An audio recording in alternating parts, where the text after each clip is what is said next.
বিশ্বকাপের ফাইনালে হারের পর এবারে নতুন করে এক দুঃসংবাদ পেল আর্জেন্টিনা। মাঠে ও মাঠের বাইরের বিতর্কের মাঝেই যেখানে নতুন করে বিপাকে পড়তে যাচ্ছে আলবিসেলেস্তেরা, যা দীর্ঘস্থায়ী হতে পারে মাস তিনেকের মতন। বিশ্ব আসরের ফাইনালে হৃদয় ভাঙার পর তবে নতুন করে আর কোন দুঃসংবাদ অপেক্ষা করছে আর্জেন্টাইন সমর্থকদের জন্য, সেটাই জানবো রিপোর্টে।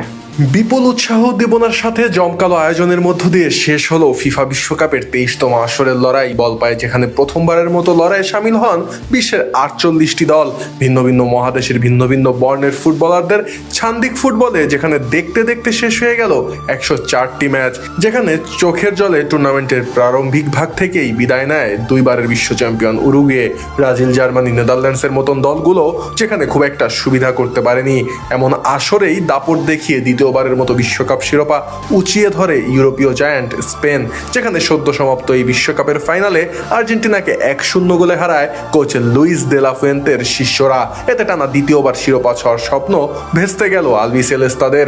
সেই সঙ্গে মাঠে ও মাঠের বাইরেও আর্জেন্টিনার ফুটবলারদের আচরণ জন্ম দিয়েছে বিতর্কের। আর এরই মাঝে নতুন করে বড় এক দুঃসংবাদ পেল আর্জেন্টিনা, যেখানে ফিফা র্যাঙ্কিংয়ে অবনতি হয়েছে ল্যাটিন ফুটবলের শক্তিধর এই দলটির।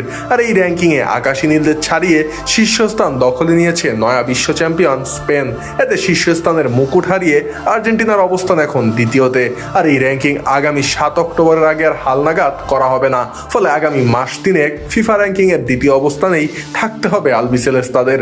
অন্যদিকে ইতিহাসে দ্বিতীয়বারের মতো শিরোপা জয়ের পর 1995.88 রেটিং পয়েন্ট নিয়ে র্যাঙ্কিংয়ের শীর্ষে উঠেছে স্পেন। অন্যদিকে 1970.30 পয়েন্ট নিয়ে দুয়ে নেমে গেছে রানার্স আপ আর্জেন্টিনা। র্যাঙ্কিংয়ের তৃতীয় স্থানে থাকা ফ্রান্সের রেটিং পয়েন্ট যেখানে 1948.97, আর চতুর্থ স্থানে থাকা ইংল্যান্ডের পয়েন্ট 1922.38। বিশ্ব ফুটবলের এই র্যাঙ্কিংয়ে পিছিয়ে নেই ব্রাজিলও, যেখানে 1804.92 রেটিং পয়েন্ট নিয়ে তালিকায় পঞ্চম অবস্থানে রয়েছে 5 বারের বিশ্ব চ্যাম্পিয়নরা। এর বাইরে এ তালিকায় ষষ্ঠ স্থানে অবস্থান করছে আশরাফ হাকিমির মরক্কো, যাদের রেটিং পয়েন্ট 1803.99। তালিকায় অবনমন ঘটেছে ক্রিশ্চিয়ানো রোনালদোর পর্তুগালেরও, যেখানে বিশ্বকাপে ব্যর্থতার কারণে 2 ধাপ নেমে সপ্তম স্থানে অবস্থান করছে পর্তুগিজরা, যেখানে ইউরোপের এই দলটার রেটিং পয়েন্ট 1787.85। এক ধাপ উপরে ওঠে অষ্টম অবস্থানে উত্তীর্ণ হয়েছে এডেন হাজার্ড, রোমেলু লুকাকুদের বেলজিয়াম, যেখানে দলটার রেটিং পয়েন্ট 1778.36। উল্লেখ্য, বিশ্বকাপ চলাকালীন সময়ে এই ফিফা র্যাঙ্কিং নিয়মিত হালনাগাদ করা হয়, যার ফলে বিশ্বকাপের শুরুতে শীর্ষে থাকা আর্জেন্টিনা আসরের মাঝপথে বেশ কয়েকবার মসনদ হারায়। তবে টুর্নামেন্ট চলাকালীন শীর্ষস্থান হারালেও সেমিফাইনালে ইংল্যান্ডকে হারানোর পর আবারও শীর্ষে ওঠে আলবিসেলেস্তারা। তবে মেগা ফাইনালে স্প্যানিশদের বিপক্ষে পরাজয় বরণের পর এখন তারা আবারও এক ধাপ নিচে 2 নম্বরে নেমে গেল। এমনিতেই বিশ্বকাপ হেরে মনোকষ্টে ভুগছে আর্জেন্টাইন সমর্থকরা।